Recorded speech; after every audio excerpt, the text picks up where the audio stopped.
आज आरोपीची दुसरी पीसी होती। ह्याच्यामध्ये तपासी अधिकारी आहेत, यांनी मेहरबान न्यायालयासमोर 7 दिवसाची पोलीस कोठडीची मागणी केली होती पुढील तपास करण्यासाठी।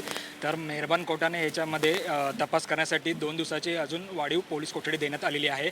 यात पोलिसांनी असं सांगितलं आहे की हा जो बाबा आहे, बोंधू बाबा फिरोज, याचा जो सहकारी आहे त्याला सिंधुदुर्गामध्ये अटक करण्याचे प्रयत्न चालू आहेत किंवा करण्यात आलेला आहे।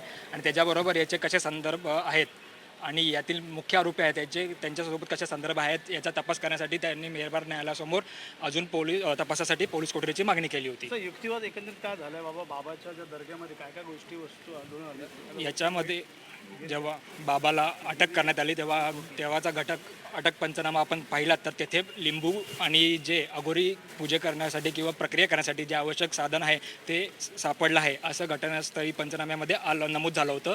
त्यामुळे त्या सगळ्या गोष्टी तिथे मिळून आल्या होत्या।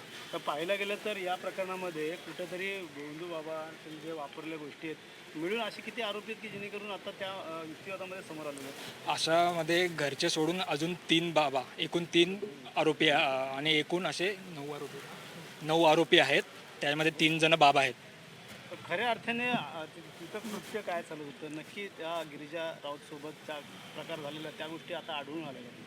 आता त्या ठिकाणी असं कृत्य चालू होतं की तिला असं सांगितलं जायचं की मूल होण्यासाठी तिला तिकडे घेऊन जाण्यात येत होतं आणि तिकडे घेऊन गेल्यानंतर तिला तिथे बसवून त्या दर्ग्यामध्ये बसवून तिला डोळे बंद करून बसवायचे, तिच्या डोक्यावर लिंबू कापायचे, ते लिंबूचा उतारा करायचे, तिच्या कपाळाला किंवा ते जे बाबाकडचं काही द्रव्य आहे ते लावलं जायचं, तिच्या हाताच्या बोटाला ते द्रव्य लावलं जायचं, त्याचा वास घ्यायला लावायला सांगायचे आणि अशा प्रकारे अघोरी कृत्य केलं जायचं।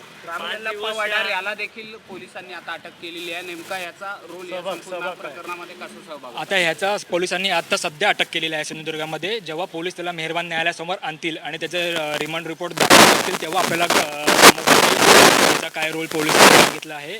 काय जप्त करण्यात काय आलेलं त्या आता या दर्ग्यामधून काय गोष्टी आज ज्या आरोपीला अटक केलेलं आहे त्याच्याकडून काय जप्त केलं आहे याची माहिती अजूनपर्यंत आम्हाला नाही आहे। ती पोलिसांना माहिती असेल।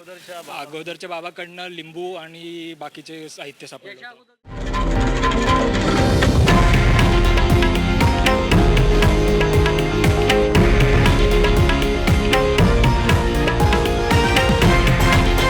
हे आहे देशातील नंबर 1 न्यूज नेटवर्क आणि आपण पाहत आहात TV9 मराठी, एकमेव।